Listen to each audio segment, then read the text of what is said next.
দেশে কোটা বিরোধী আন্দোলন চলছে, রাস্তা ব্লক করে আন্দোলন হচ্ছে, আবার পুলিশে হামলা করতেছে ছাত্রদের উপরে, সম্পর্কে ইসলাম কি বলে? 15 জুলাই টিএসসিতে কোটা সংস্কার আন্দোলনে যুক্ত শিক্ষার্থীরা সমাবেশ করেন। বেলা 3টার দিকে বিজয় 71 হলের সামনে শুরু হয় সংঘর্ষ। বিষয়ের আগে গত লাইভের সম্ভবত একটা প্রশ্নের উত্তর দিয়েছি। আমরা বলেছি যে কোটার ব্যাপারে যদি একেবারে যৌক্তিক পর্যায়ে, যৌক্তিক পরিসরে কোটা থাকে, কোনো পঙ্গু, কোনো আপনার অসহায় পিছিয়ে থাকা মানুষকে আগায় আনার জন্য অথবা বিশেষ কোনো অবদানের জন্য কোনো ব্যক্তির পুরস্কার স্বরূপ, তাহলে সেটা ইসলাম অ্যালাউ করে ওই পরিসরে। কিন্তু এর বাইরে আপনার কোটা যদি অযৌক্তিক হারে থাকে এবং সুবিধাবঞ্চিত মানুষদেরকে আগায় দেওয়ার এবং যারা কোনো ক্ষেত্রে অবদান রেখেছে তাদেরকে কোনো সুবিধা দিতে গিয়ে জেনারেল পিপলকে যদি সুবিধা তাদের তুলনায় অনেক কম দেওয়া হয়, সামান্য কিছু মানুষের স্বার্থ রক্ষা করতে গিয়ে যদি মেজরিটি মানুষের স্বার্থ ক্ষুণ্ণ হয়, তাহলে সেটা অবশ্যই শরীয়তের দৃষ্টিকোণ থেকে বা কোনো বিবেচনাতে সেটা জায়েজ হওয়ার কথা নয়। সো এই বিষয়টা নির্ভর করে যে আসলে রেশিওটা কি থাকছে, যৌক্তিক থাকছে নাকি অযৌক্তিক থাকতে, বাকি মূল বিষয়টা নিষিদ্ধ নয়, এটি মৌলিকভাবে কোনো অপরাধ নয়। মেয়েদের কোটা বিষয়ে আমরা বলেছি বিভিন্ন সময় যে মেয়েদের আল্লাহ রাব্বুল আলামিন সৃষ্টি করেছেন, তারা একটা সংসারের আভ্যন্তরীণ দিকগুলো দেখবেন। আল্লাহ তাআলা তাদের শারীরিক কাঠামোটা তৈরি করেছেন সেভাবে।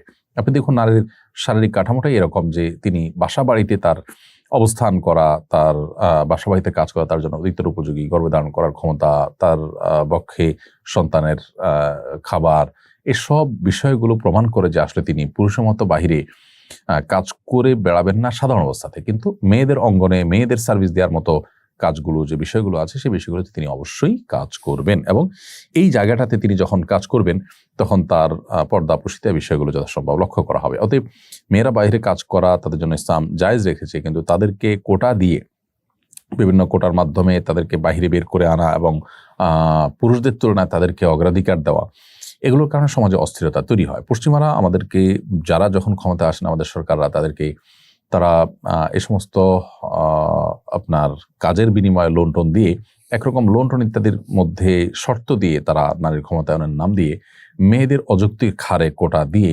পুরুষদের কাজের পথগুলোকে তারা বন্ধ করে দিচ্ছেন। আমাদের মা বোনরা আমাদেরই আপনার পরিবারের অংশ, তারা আমাদের আপন, আমরা তাদের মধ্যে কোনো ডিভাইডেশন করতে চাই না, কিন্তু কুচক্রী মহল তারা মূলত এই কাজের মাধ্যমে আমাদের সমাজে যে সংকটটা তৈরি করছে সেটা হয়তো অনেকে আমরা ধরতে পারছি না। শত শত হাজারো যুবক বেকার থাকছে, আবার বহু মহিলারা কাজ করছেন, যেখানে মহিলাদের কাজ না করলেও চলে অথবা পুরুষরা তার সাথে ভালো কাজ করতে পারবে না, সেখানে দেখা যাচ্ছে মেয়েদেরকে সেখানে কাজ করতে দেওয়া হচ্ছে।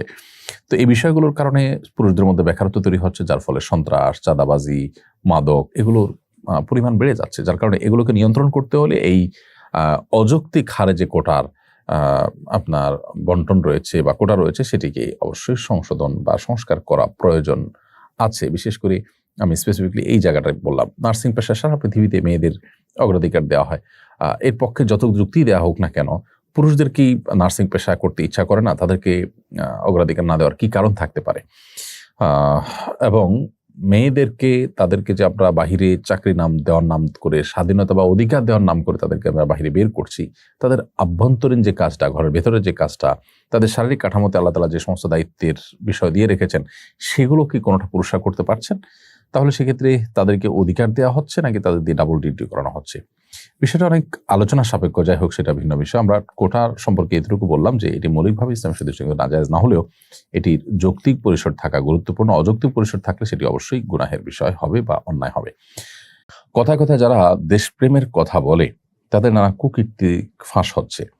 কেউ খাল দখল করে গানের স্কুল বসিয়েছে, কেউ বনের রক্ষক হয়ে বন ধ্বংস করে কোটি কোটি টাকা কামাচ্ছে। এদের পরে আমাদের করণীয় কি? দেখুন, আমাদের দেশে যারা যত বেশি বড় বড় কথা বলেছে, বিশেষ করে দেশপ্রেম চেতনা এগুলোর কথা যাদেরকে অনেক বেশি বলতে শোনা গেছে, আলেম আমাদের বিরুদ্ধে অতিরিক্ত জঙ্গি জিগির, এগুলো যত বেশি করতে দেখা গেছে মানুষকে, আমরা দেখেছি যে সেই মানুষগুলো তাদের মধ্যেই দেখা গেছে দুর্নীতির পরিমাণ বাড়ছে অনেক বেশি। সম্প্রতি যে সমস্ত পুলিশ অফিসারের দুর্নীতি নিয়ে সারা দেশে তুমুল আলোচনা চলছে, সমালোচনা হচ্ছে, আমরা দেখেছি দিন শেষে তাদের অতীত ইতিহাস ছিল যে তারা অতিরিক্ত জঙ্গি জিকির করতেন, আলেম ওলামাদেরকে কোণঠাসা করার চেষ্টা করতেন, জাতি ওঠার চেষ্টা করতেন, অতিরিক্ত চেতনা করতেন, দেশপ্রেম করতেন। তো এগুলো তাদের লেবাস, এগুলো তাদের মুখের বুলি, তাদের অন্যায় এবং অপরাধকে ঢাকবার জন্য হয়তো তারা এগুলো বেশি বেশি করে করতেন।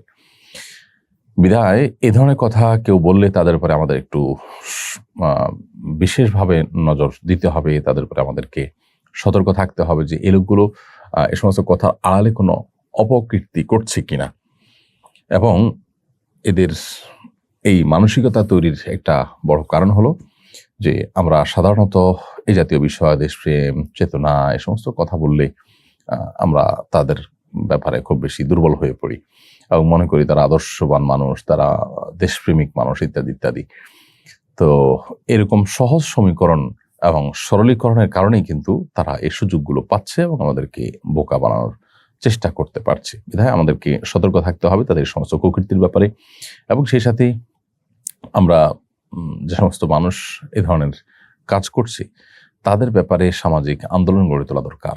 যত রকমের দুর্নীতি আছে, যত রকম অপরাধ আছে, সম্প্রতি আমরা কয়েকদিন আগে শুনেছি একজন ইমাম সুদ ঘুষের বিরুদ্ধে আলোচনা করার কারণে তার চাকরি পর্যন্ত চলে গেছে।